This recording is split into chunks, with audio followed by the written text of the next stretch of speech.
देश का मुकुट कर्ण के मस्तक पर धरता हूँ, एक राजेश महावीर के हित अर्पित करता हूँ। रखा कर्ण के सिर पर उसने अपना मुकुट उतार, गुंजा रण भूमि में दुर्योधन का जय जयकार। कर्ण चकित रह गया सुयोधन की इस परम कृपा से, फूट पड़ा मारे कृतज्ञता के भर के उसे भुजा से। दुर्योधन ने कहा हृदय लगाकर, बंधु हो शांत, मेरे इस क्षुद्र उपहार से क्यों होता उद्भ्रांत। किया कौन सा त्याग अनोखा दिया राज यदि तुझको, अरे धन हो जाए प्राण तू ग्रहण करे यदि मुझको। कर्ण और गल गया ग्लानि से, हाय मुझ पर भी इतना स्नेह, वीर बंधु हम हुए आज से एक प्राण दो दे। भरी सभा के बीच आज तूने जो मान दिया है, पहले पहल मुझे जीवन में जो उत्थान दिया है, उरीन भला होऊंगा उससे चुका कौन सा दाम। कृपा करे दिन मान किया हूं तेरे कोई काम। घेर खड़े हो गए कर्ण को मुदित मुग्ध पुरवासी, छल प्रपंच को नहीं देखती है, उसको जो मन में उचित लगता है उसी का जय जयकार करती है। कर्ण के साथ अन्याय हो रहा था, कर्ण ठीक था, वीर था, जनता की श्रद्धा उसमें जग जाती है और जनता उसका भक्त हो जाती है। अब देखिए, घेर खड़े हो गए कर्ण को मुदित मुग्ध पुरवासी, होते ही हैं लोग सुरमा पूजन के अभिलाषी। चाहे जो भी कहे देश ईर्षा मिथाय अभिमान, जनता निज आराध्य वीर को पर लेती पहचान। लगे लोग पूजने कर्ण को कुमकुम और कमल से, रंग भूमि भर गई चतुर्दिक पुलका कुल कल से। विनय पूर्ण प्रतिबंधन में ज्यों झुका कर्ण सविशेष, जनता विकल पुकार उठी जय महाराज अंगेश। यहाँ पर जो निबंधन जनता को कर्ण करता है झुक करके, यानी जो जनता का आभार कर्ण मना रहा है झुक करके, उसी बात को कवि ने यहाँ कहा है। विनय पूर्ण प्रतिबंधन में जो झुका कर्ण सविशेष, जनता विकल पुकार उठी जय महाराज अंगेश। प्रतिबंधन में जो झुका कर्ण सविशेष, जनता विकल पुकार उठी जय महाराज अंगेश। महाराज अंगेश तीर सा लगा हृदय में जाके, विफल क्रोध में कहा भीम ने और नहीं कुछ पाके। है कि झाड़े पूंछ आज तक रहा यही तो काज, सुत पुत्र किस तरह चला पाएगा कोई राज। दुर्योधन ने कहा भीम झूठे बकबक करते हो, कहलाते धर्मक द्वेष का बीच मन में धरते हो।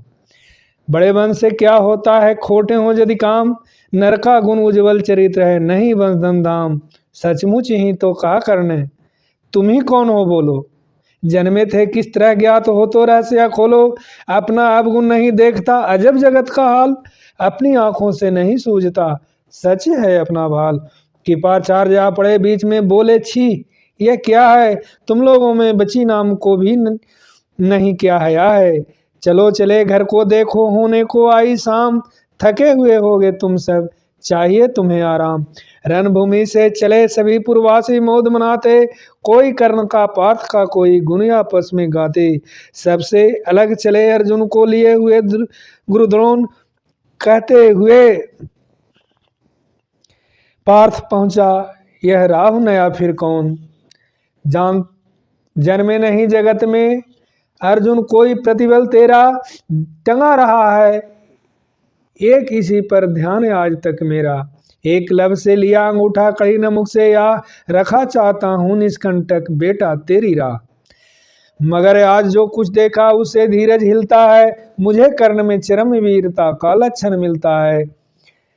बढ़ता गया अगर निष्कंटक यह उद्भट भटबाल, अर्जुन तेरे लिए कभी यह हो सकता है काल। सोच रहा हूँ क्या उपाय मैं इसके साथ करूँगा, इस प्रचंडतम धूमकेतु का कैसे तेज हरूंगा। शीश बनाऊंगा न कर्ण को यह निश्चित है बात, रखना पर ध्यान विकट प्रतिभट का पर तू भी है तात। रंगभूमि से लिए कर्ण को कौरव शंख बजाते, चले झूमते हुए खुशी से गाते मौज मनाते। कंचन के जुग शैल शिखर सन सुगठित सुघड़ सुवर्ण, गलवाही दे चले परस्पर दुर्योधन और कर्ण। बड़े तृप्ति के साथ सूर्य शीतल अस्ताचल पर से, चूम रहे थे अंग पुत्र का स्निग्ध सुकोमल कर से। आज न था प्रिय उन्हें दिवस का समय सीधे अवसान, विरम गया क्षण एक क्षितिज पर गति को छोड़ विमान। यहाँ पर कवि ने एक कल्पना किया है कि माता पिता पुत्र की उन्नति देखकर खुश होते हैं, अपना प्यार उस पर लुटाते हैं, अपना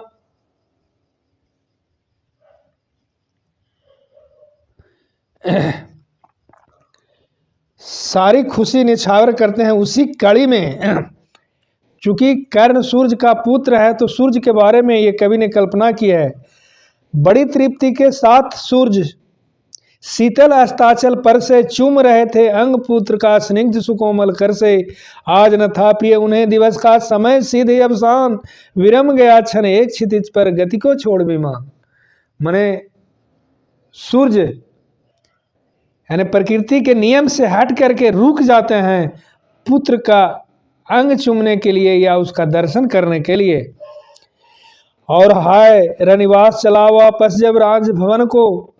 अब यहाँ पर कहता है एक स्त्री का विकल वेदना का यहाँ पर कवि ने इसको दिखाया है कि कुंती का ही पुत्र अर्जुन भी है और कर्ण भी है, दोनों एक दूसरे के दुश्मन है और उसका पुत्र दुश्मन के घर में जा पड़ा है। उस समय उसकी क्या वेदना रही होगी, क्या तकलीफ रहा होगा, इसका इन्होंने अपने ढंग से वर्णन किया है।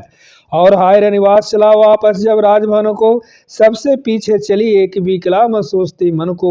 उजड़ गए हो स्वप्न की जैसे हार गई हो दांव।